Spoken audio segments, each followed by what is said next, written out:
Closer to my. Hi everyone, so here's Moonlight Soul and my co-host Adrian Gibson from Just Kidding Astrology, and we're going to be talking about new moon in Taurus. Hello Adrian, it's nice to see you again. Hello, Mila. I'm glad that you've landed safely.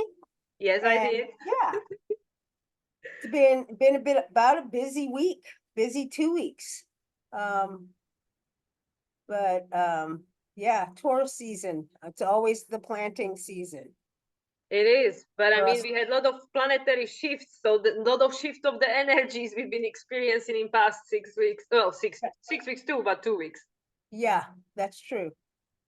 That's true. But yeah, it's nice. I'm working it. I feel much better after my solar return. I feel finally I have some energy back. Yeah, it's so funny. I can't believe that we were talking to you just before your birthday, and then 2 days went by, and I was like, oh my gosh, I didn't send a happy birthday note. So it was It's belated. all right. I was so out of it. I had to pack. I get ready for my relocation. Yeah, It was all yeah, happening. Yeah, it's really this Taurus season. It really is. And another topic, as I told you about Taurus, that one of my luggages got lost. The belongings, Taurus. right. Wow. So yeah, Wow. it's all in alignment with the energies that we are experiencing right on time, especially with the Uranus conjunction to this new moon. Yeah, yeah, pretty incredible. Well, shall I bring up the chart so we can Yeah, let's take a dive look in. and dive right in?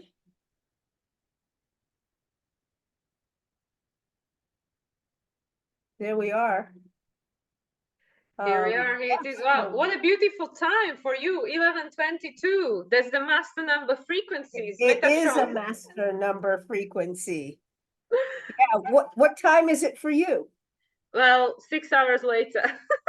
So Okay. early morning on Yeah, May the 8th now that I'm in Europe. yeah, 5:22 in the morning. But still, that 22 is a master number, so And I mean, 112200 is just perfect. I mean, you can't make this up. It's just so beautiful looking at that right, number. right. Well, again, the chart seems to have all the planets on one side. It looks a little unbalanced. For me, it just shows me where the energy is headed. Where we're leaving that South Node in Libra behind. Well, until the next round of conjunctions to South Node in September, just before the eclipses, so she won't be abandoned for long. No, no, not for long for sure. But it's interesting. This Jupiter now is leading the way. Jupiter is ahead of everyone else, and yeah, Yes, we know that Jupiter at the end of the month is just about to switch the sign. So Jupiter is ready to leave Taurus. yes. And I think that when it was crossing Uranus, I think that was during the eclipse, wasn't it? Where Uh, they made their conjunction, or it was 20th right of before, April. Yeah, it was 20th of April. right after it. Yeah. Mm-hmm. Yeah. Where, we were breaking the old patterns of like how we've related to ourselves and looking to expand what our truth is, the truth about who we are and how we're going to survive in the world and expand our self value. And so yeah, that's leading the way, which is awesome. Yeah, But and I it's feel interesting. Yeah, go go ahead. ahead. Oh, I was going to say, but I feel like this new moon is really aligning our inner and outer selves to follow that at this point. It'll be crossing Uranus before too long, next couple days. Yeah, on the 13th, literally like less than a week later, Sun will conjunct Uranus, and then at the end of next week, it will conjunct Jupiter. But it's interesting that Venus, as the ruler of everything in Taurus, is in the closing phase. Yep, yep, yeah. Yeah, This is literally what you just said, you know, like we've seeded this new story, and Venus as the rule of the south node in Libra, that we have this yacht formation pointing towards. Venus is closing to the moon, so it's saying, well, this is the story that needs to end because we already resetted the story with the Yes, Jupiter Uranus conjunction. absolutely. The old way is over. And yeah, we're beginning to align with this new sense of, you know, learning about what the inner self works. It's interesting. I created this analogy to describe how it appeared to me through this whole energy, really the entire energy of this is like we've been leaving this old way, and we all had to like go through this smoky kind of tunnel that dissolves everything on the way through as everything passed through Neptune, right? And now Mars is passing through now, and it still has a little bit of that fog attached to it, so it's real unclear. But it's almost like prior to that, we have been going along our road of, you know, growth and evolution, and we've had South Node in Libra, this energy of looking outside of ourselves all the time as the guidepost, like a set of training wheels. Mm-hmm. And now the training wheels are coming off, and we have to like pull it all inside, you know, to kind of find our own navigation system from within. And I feel like this is what the Taurus energy is bringing for us, learning to pull it all into the inside, get inside the body, feel the sensations in the body. A lot of self-care is really important for this time. And then as Mars meets up with this North Node, we'll be, you know, through the starting gates. There we go. Absolutely. That's going to reset things once more. And that's where we're really going to start heading forward in a real time, because Mars now being in its rulership in Aries, this is truly the fire. And Yeah. Venus is the ruler of the South Node being in her rulership. I mean, I don't know, I didn't go researching, but this is not very often when we have the rule of the North Node and South Node in the houses of the rulership at the same time. I don't think this happens very often, and it's happening right here, right now, for this new moon in Taurus, which is the first lunation after Pluto station retrograde, and the full moon in Taurus will be the last lunation just before Pluto goes back into Aquarius. And actually, Pluto will station direct around the time of the full moon in Aries, the one that was meant to be an eclipse, but is not an eclipse, because we will not see the totality of what we manifesting for next 20 years, because Pluto is there in Aquarius for the next 20 years. So this is what I feel is so fascinating, because it's just, and also when I was looking at my calendar with regards to the transits becoming exact for the remainder of the week, there is nothing going on. Literally after this new moon until the 13th, May the 13th, when we have the Sun Uranus conjunction, there is no other aspects becoming exact, because this is what I feel, that what I've noticed a pattern, that when there is a very impactful lunation, we have a little bit of a breather.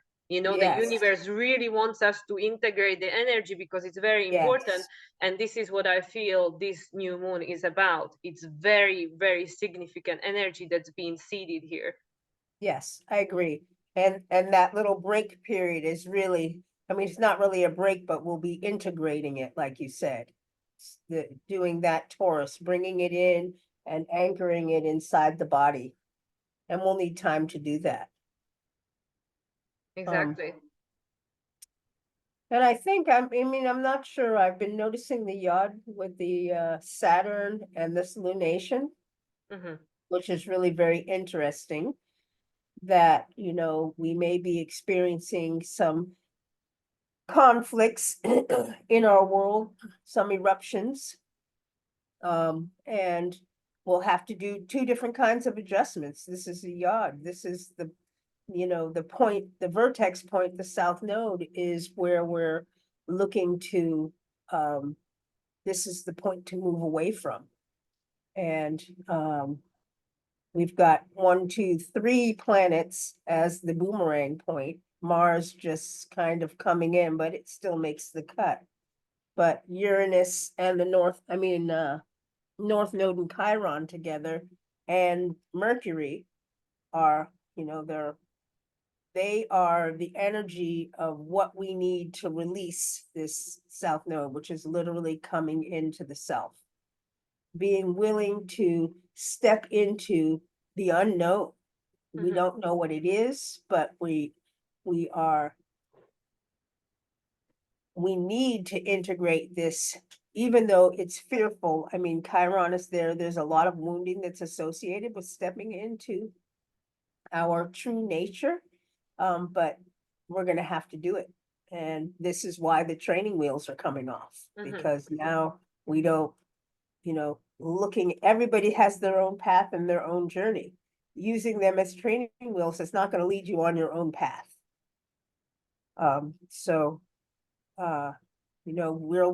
It's almost like this Mars coming out of the Pisces energy, and still not quite up to the North Node yet, has created this new energy to move forward, but still not quite knowing where to go. And things are different. Things have been different since the eclipse. And this conjunction with Chiron and Mercury tells me that what is in our vision right now, we're probably not so used to seeing. And we're kind of attuning to it. We're going to be looking at things differently. A new mindset to be able to incorporate with this, new belief system. Everything is shifting in the brain to be able to step forward. So that's Exactly. kind of how I see it. Well, and that's why that's why Mercury chose his first retrograde, since Pluto has moved into Aquarius in Aries. There is such a significance to that. And also the fact that Mercury conjuncted Chiron 3 times. The last final conjunction is literally only a day. You can see Chiron and Mercury are still on the same degree. It only happens one day before this lunation, and this is why it's so significant, because Mercury is how we connect with our outer world, with this reality we're experiencing with the matrix. So being in Aries and ruled by Mars now in Aries, prior to that Mars was in Pisces, and first conjunction between Chiron and Mercury happened while Mars was still in Aquarius. So now we're looking at things with a fresh eye, since this retrograde that we had throughout April, and during the eclipse in Aries, which was the one that shifted everything, because it happened in a new phase conjunction with North Node, unlike the Libra eclipse. And then the second Chiron and Mercury conjunction happened on the same degree of the eclipse, 19 degrees. That's where they met for the second time. So this is why Mercury, even though at the moment doesn't rule anything, it plays such a significant role, because without Mercury, we cannot connect with the outer world. We don't even know who is our tribe, who is our relationship we have in with, because we need this modality to create the connection, to communicate. And Mercury is literally saying with these Aries that forget everything you've been told, because we started from the fresh page, because the way we were being taught, learned, conditioned, programmed, it is no longer in alignment with where we're going. Yes.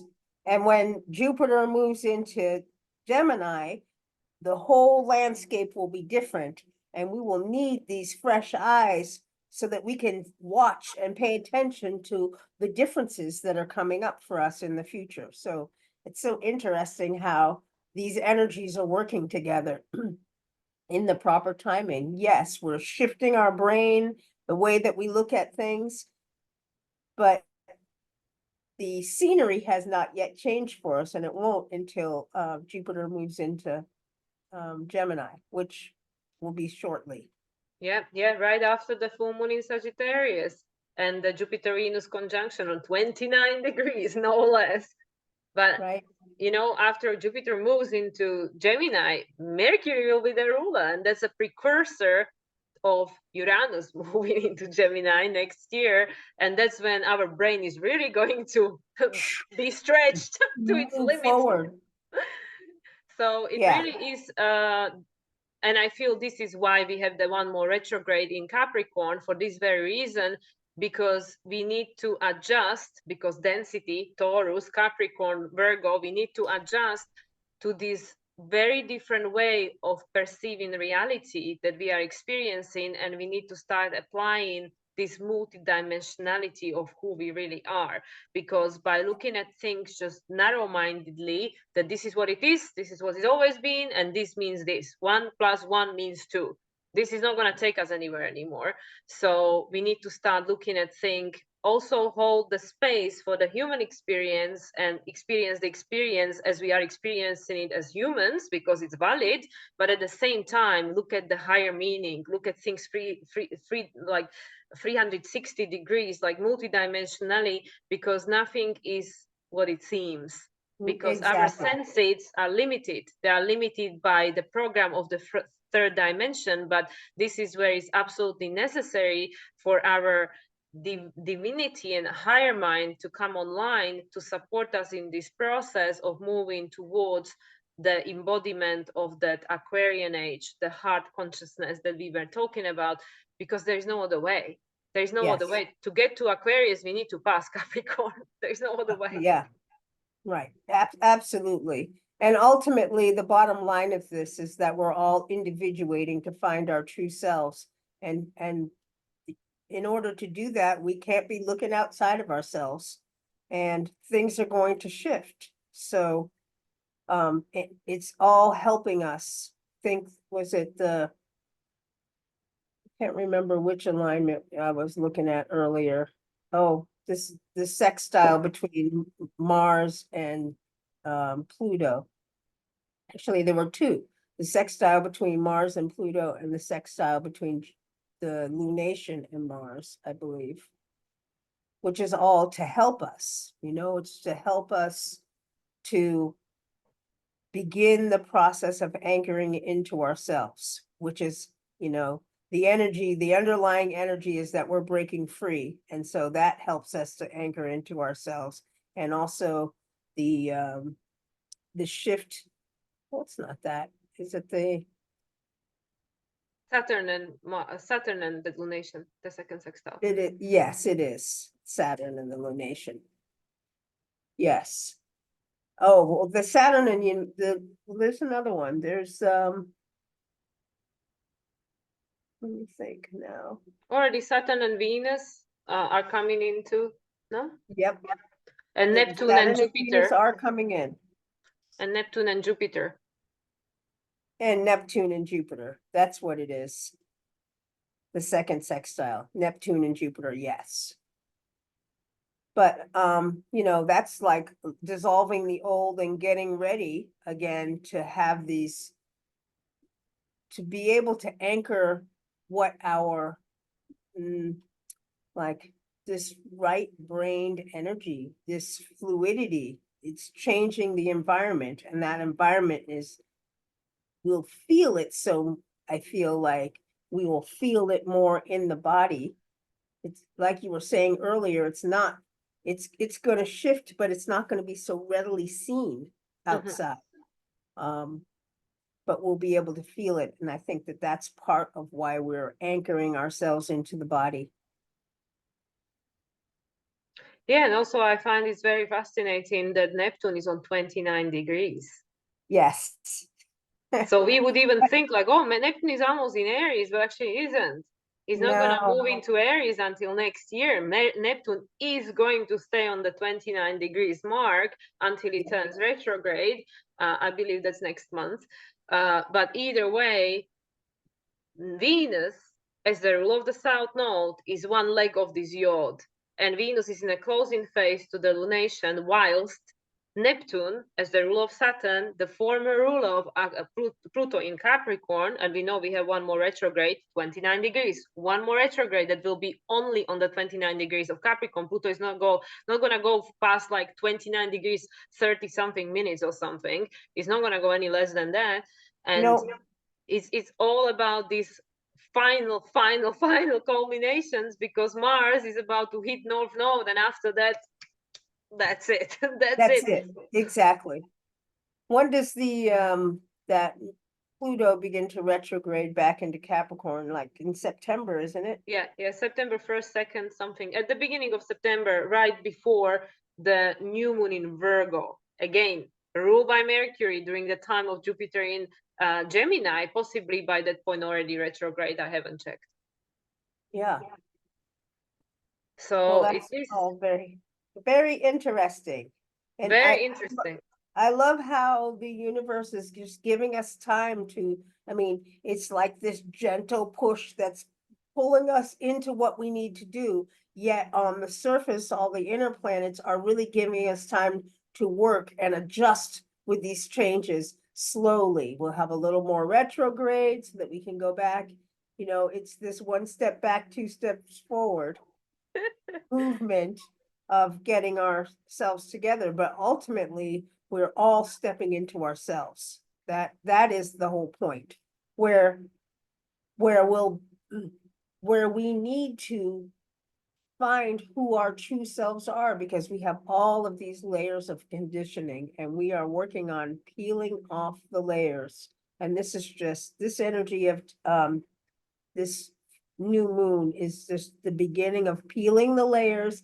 At the same time, we're stepping a little bit closer into ourselves, peeling off some more outer layers, stepping more into ourselves.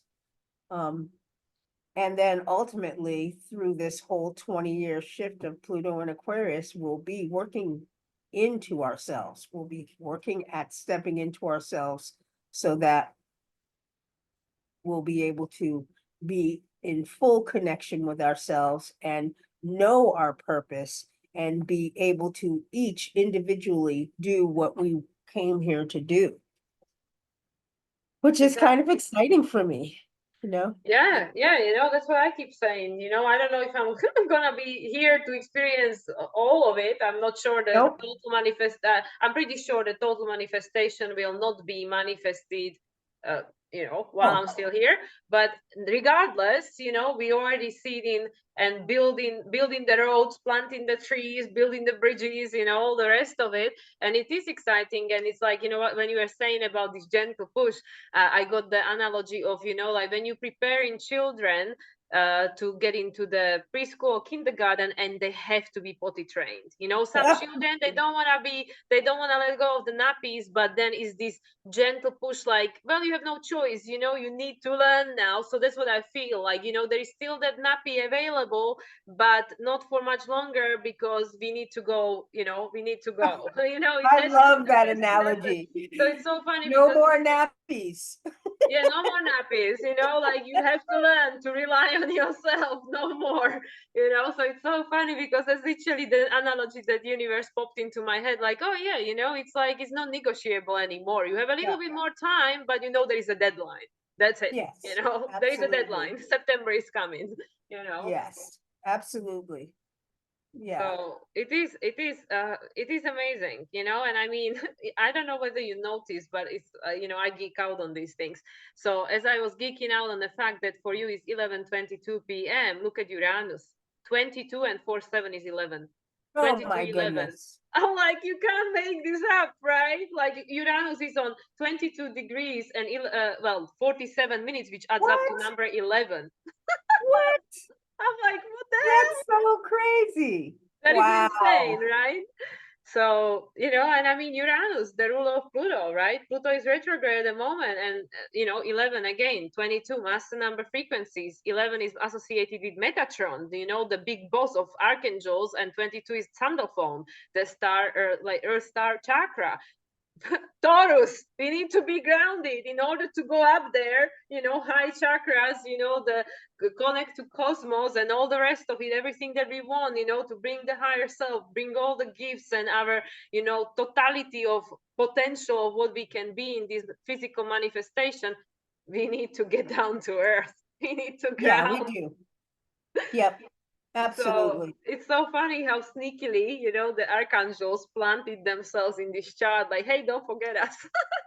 Yeah, I mean, it's great. Yeah, I think most importantly was what we can be doing is self-care, drinking lots of water, spending some time to yourself, meditating, get off the screen for a little while. give yourself some time without the screen. And nature, reconnection Get with the out in nature. nature. Nature, I think, is the best grounding tool. I mean, you can't get more grounded than nature. And the trees, you know, like sitting on the grass, leaning over the tree. Yep. Yeah. Pretty awesome. I So I was feel talking, it's, yeah, tell me. I was gonna say, I was talking to somebody yesterday and I was like, wow, it is already May and I haven't even been on a walk into the woods yet. I've been so busy. Oh, I need to wow. make sure I do that. Right. And I mean, it's already May. It's It's already May. I already can still May remember when you were planning your trip to Mexico and then you were in Mexico and then you left Mexico and it's already May. and It's it's already insane. May. Yeah, it is. It is crazy, Literally, crazy times. this year, I mean, we already been recognizing the time has sped up, you know, last year and stuff, but this year, this is a brand new level. This is a brand new level. This how fast time is going. And yeah, it's just going to continue. And this is again to make us embody who we really are, because we are timeless, you know, like time doesn't really exist in any, I mean, any higher the dimension, as far as I know, you know, 4/5 and anything higher than that, there is no time and space separation. It's like what we operate on here to make things more understandable. And also, from my understanding, is this is what gave Source something new to geek out. Like, okay, well, let me create a dimension where there is a time and space, so we know what that feels like, right? Yes, Because yes. like really, when people start working in spirit, and this is something that I experience quite often, even when when I make my own videos, spirit has a great sense of humor. So it's like, you know, just enjoy, you know, just enjoy. But of course, having the experiences we are having in this time and space right here on planet Earth, it's not all funny. And I mean, there are a lot of challenges we are all experiencing and will continue, unfortunately, to have to go through in order to get to the other end of it. But when we understand who we really are and we can ground into this, you know, Taurus, into this body, this complete and utter self-trust, then it's just, you know, it's just another ride. It's just another experience. No matter where it goes, it's all about the experience, isn't it? Yeah, absolutely. And I was just thinking about how Jupiter kind of is linked to humor. It's like being a little bit more lighthearted. We need to, anchor some of that into the body. Because if everything is so serious, all that tense tightness, um, causes illness in the body. So lightening up and getting out in nature, doing what we can to take care of our needs, I think is really where we're at. And you know, we're also learning a kind of inner strength and resilience through Mm. this. That's what we're anchoring into ourselves as well on the emotional level. So I just keep on going because it's all the experiences that we'll have that'll help us to maintain, a kind of interior structure that holds our emotional body. Right. And I mean, Mercury is really like, you know, that's why it's called the trickster, you know, is the one that don't take anything too seriously. And Jupiter technically already is within the degree of the trine to Pluto, because Jupiter is nearing the, you know, the ingress into Gemini, and Jupiter is going to trine Pluto exact on June 2nd. June 2nd. So Wow. it's literally just before the new moon in Gemini and post the full moon in Sagittarius. And this is what supports Aquarius. Gemini supports Aquarius. It supports Libra. So it's saying, yeah, you know, just put a little different spin on it, little bit of joke, you know, a little bit of like lightheartedness, and especially with Jupiter, because Jupiter expands everything it touches. So it really is, in to me, connected. And this is why I feel Mercury was retrograde in Aries conjuncting Chiron 3 times, because whatever Jupiter will touch, it will expand. Yes. So once it moves into Gemini, we have to be very conscious what thoughts we engage in ourselves with, because this is going to be expanded. So if already people are starting to hold both. You know, like, yes, there are all these challenges happening in the world, 100%. I am having these difficult situations, you know, with this person, that person, whatever, you know. But at the same time, we need to be able to bring in this new energy of the higher perspective and be able to hold both, because Jupiter is going to expand all of that. The good, the bad, whatever. Jupiter, you know, like these planets, they, you know, they're like, okay, well, whatever you want, right? So, and Mercury, of course, will be the ruler. Mercury will be moving around, right? Mercury is not going to stay in one sign for very long. So this is all these different areas of our life which we'll have the opportunity to expand on, because Jupiter. But we have to be very conscious about the thoughts, because one of the Hermetic principles is that this universe is mental. It all starts with the thought. So this is where I feel that, you know, with this Mercury Chiron conjunction in Aries, we have to be very conscious about, do we allow these wounds to keep recreating the same reality because of the thoughts we engage in with, or do we allow these wounds to become our strength, and like you said, the resilience, opposition to Scorpio, and that then allows us to bring in an expansion of a new energy, you know, this different angle we are looking at. Yes.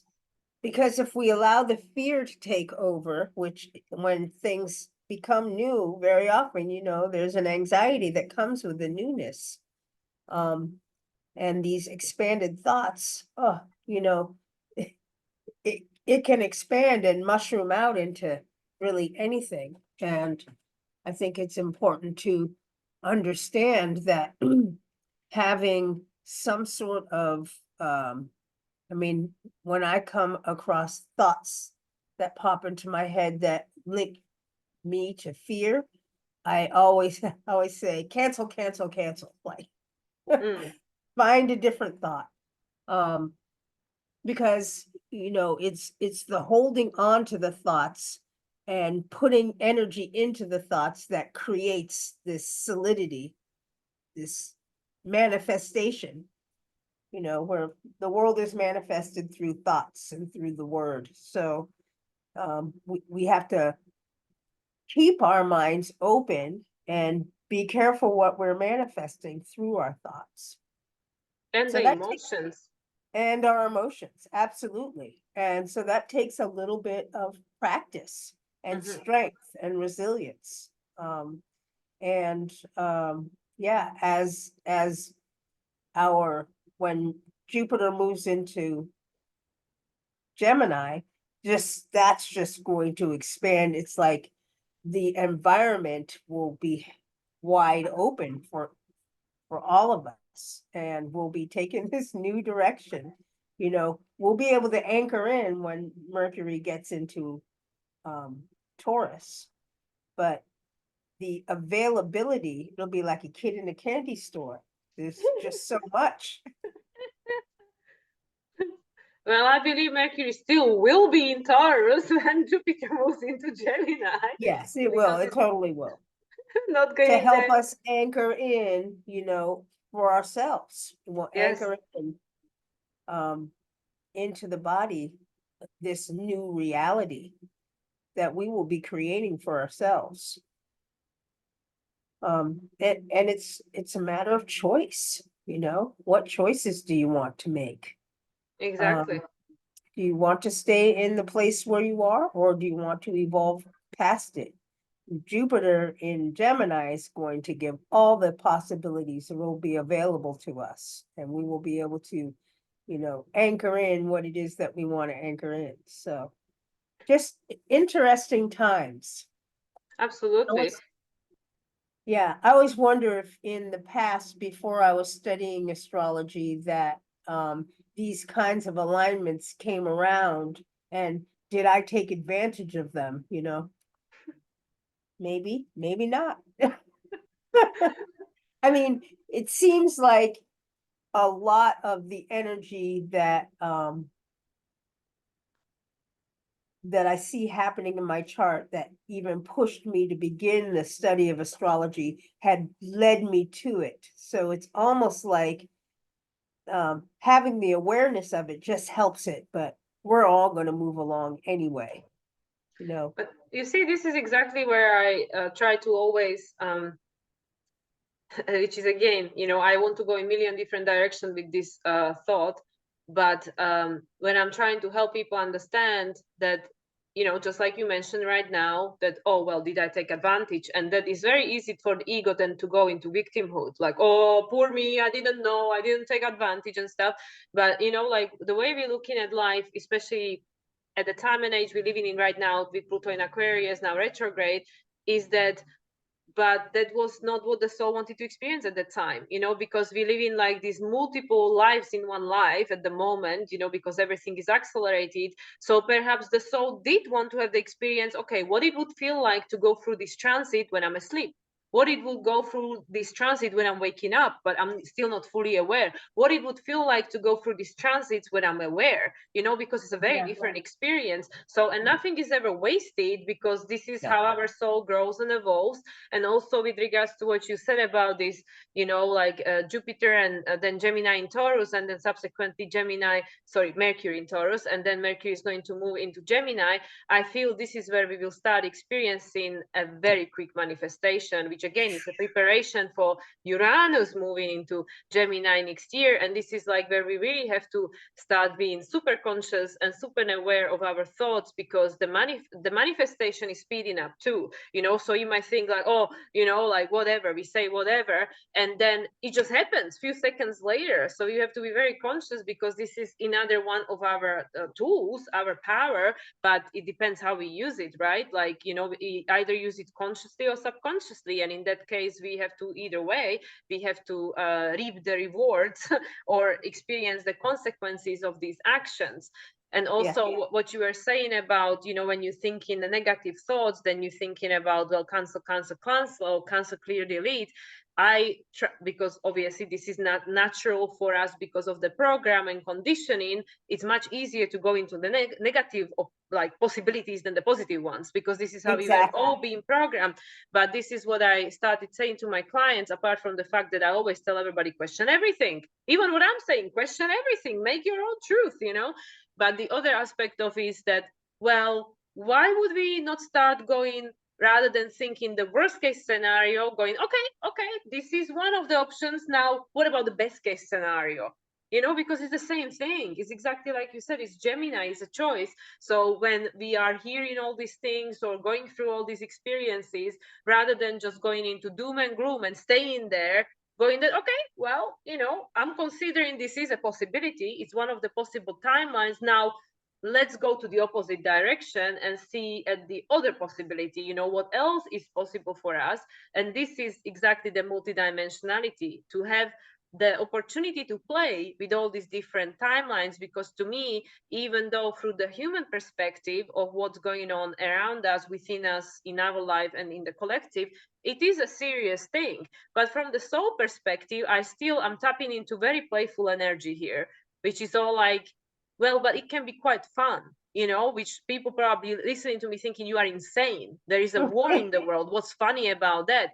But if you understand these laws and how universe operates, this is yet one another a manifestation, another version of the manifestation of the energy. So now how about we start being a little bit more playful, Gemini, Mercury, playful, you know, and start tricking our mind and going, okay, how about this other, you know, possibility of manifestation? And this is how we start honing and training our manifesting skills, not just focusing on doom and gloom and staying there, but trying to actually practice that. What if something else could happen? What if this could be possible too? And this is where I feel we need to start introducing the other aspect of Jupiter, which is magic. You know, Jupiter as the Merlin, you know, as the teacher, magic, you know. Like, how about we start thinking, and I'm getting goosebumps, so spirit is chilling on. This is literally what it is, because we are magical. We are like, all this reality is technically miracle, but we were again being programmed to believe this is all just some nonsense or random, and then the things that actually are nonsense we were being, you know, conditioned to praise and think like this is amazing, right? But actually when we look just at the how human body works, how perfectly everything is perfectly I know, it's amazing. shot, and even like, you know, creating a child, the whole pregnancy thing, you know, and how is even possible to birth a child, like it's a miracle. But we look at these things and we think, yeah, well, this is normal, right?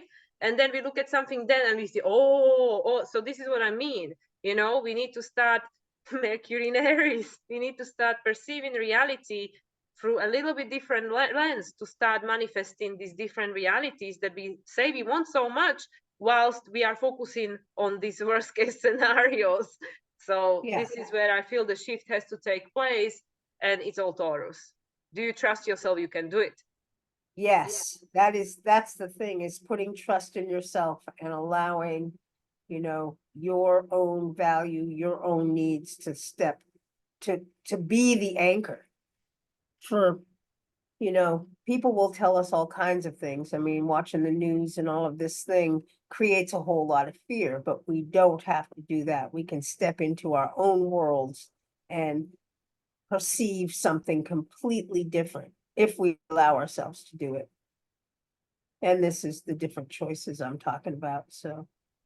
And I feel like with the Taurus, what I see is the roots. Just like you said, you know, it's grounding and it's putting the roots, strong roots, just like trees, you know. First they make sure that the roots are strong, they're steady, they're stable, and then, you know, the Yes, trees start growing and thickening and branching out. So this is where I feel we had this sparkle, you know, this new energy that came through, you know, the sparkle of creation. But yes, now we have to put the roots, strong roots, and I feel this is really the main energy behind this new moon in Taurus that we can see. I mean, looking at the chart, we can see what's going on here, but none of that is fully manifested yet. So what are we talking about? We don't know. But what we do know is which stage we are at, and the stage right now is putting down strong roots. strong roots, roots in the self, roots in the earth. Because, you know, other people are going to be doing other things. You just can't follow what other people are doing at this point.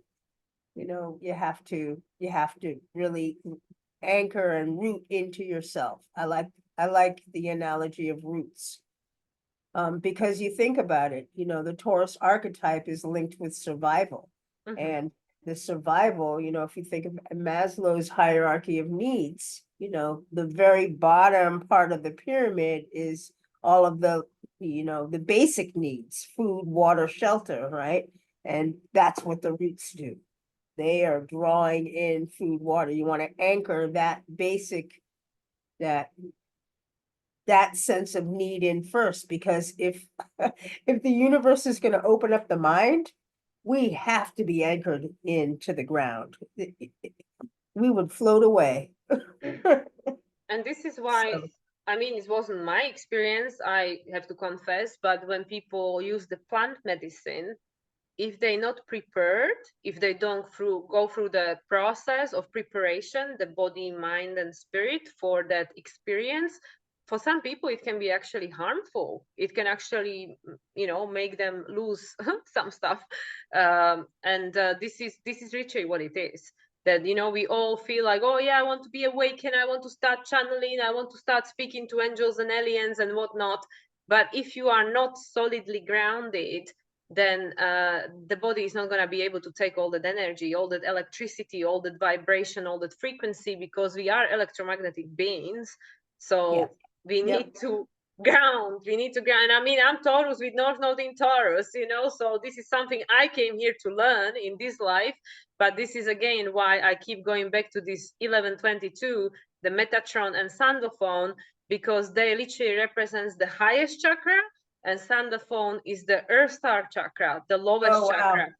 So this is literally what it is. You know, it's Yeah, literally what it is. that's awesome. Yeah, it was making me think, somewhere I was reading about in the ancient mystery schools that they didn't even take people in until they were in their 40s, when they were well rooted in the physical plane. Mhm. Like, so that they could expand their minds, but yet still remain rooted.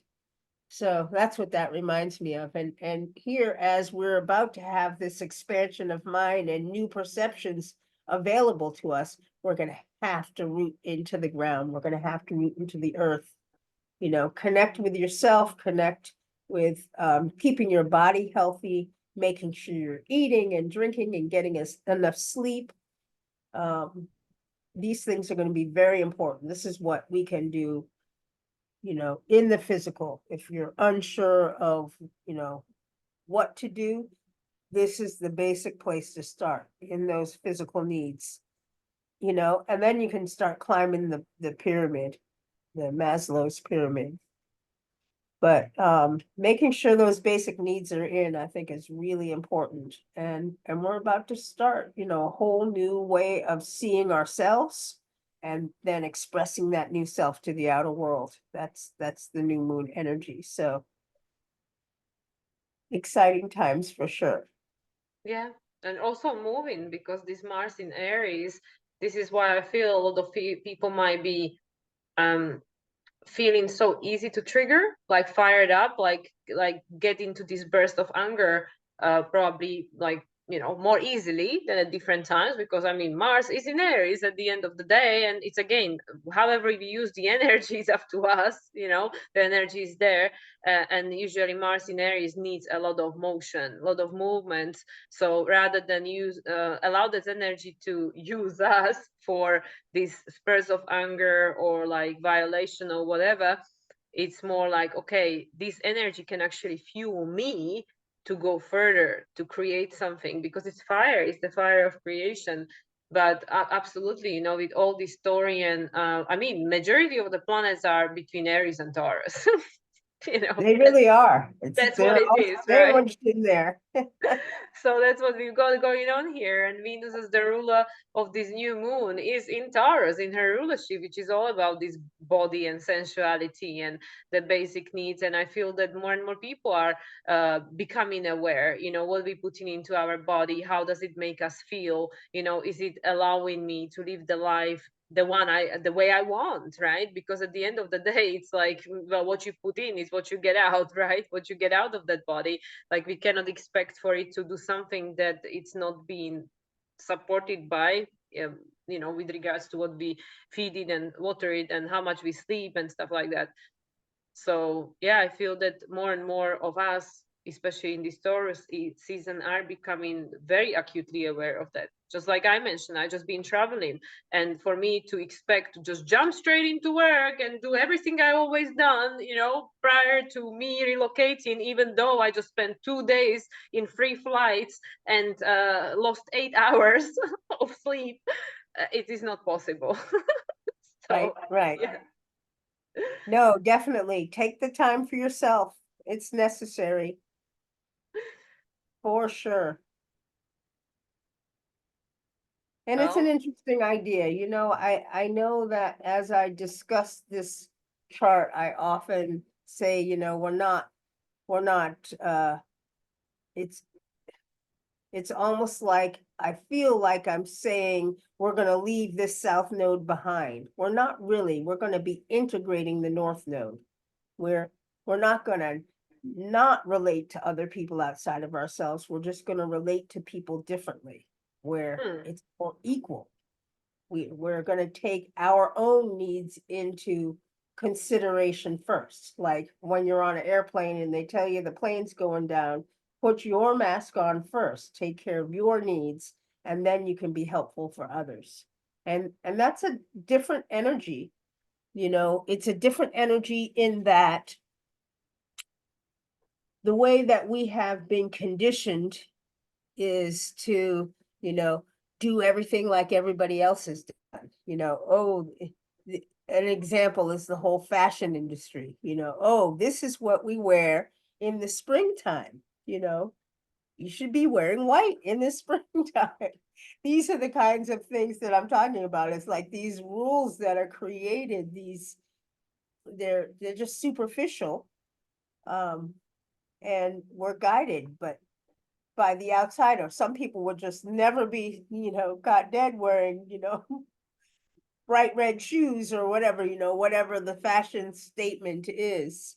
Um, but by guiding ourselves outside of ourselves instead of inside of ourselves, we're just led to follow whatever the energy is outside of us. And the outside energy does not have our best interest in mind.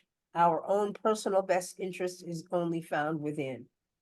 And so I think that's the integration of the North Node. It's not like we're gonna, you know, not relate to our people and our friends and our partners. That's not gonna happen. It's just that we're gonna relate differently, Mhm, where mhm. where we're gonna be taking our own needs into account as well, instead of self-sacrificing. Well, and that's exactly what I was sharing with you with regards to my current experience being back with my parents and me being the North Node in Aries and then they representing the South Node in Libra. And like, okay, how do we meet in the middle? Because this is my family after all, right? And I'm sure like it's not just that necessarily family or relationships that people are, struggling with. It could be any relationship, working relationships, professional relationships. But that's why I like using that we are evolving the South Node. We are, before I feel that before the Pluto and personal planets, the rule of the North and the South Node, Pluto Venus and Pluto Mars conjunction in February, we were trying to resolve it because we didn't even know Yes, what the hell is going on. But now I feel since the conjunction in Aquarius, we are now evolving it because we know where is yes, the problem now. We can see what is the problem. We've been talking about the whole last year while Pluto was squaring the nodes, but now it's like, okay, now, but what do we do with it? We need to evolve it. We need to evolve past that point. And 100%, we social beings, and we need this Libra. We need the feedback mechanism because the external world is helping us to learn about ourselves. If we don't have this absolutely. external feedback mechanism, then how are we going to grow and evolve?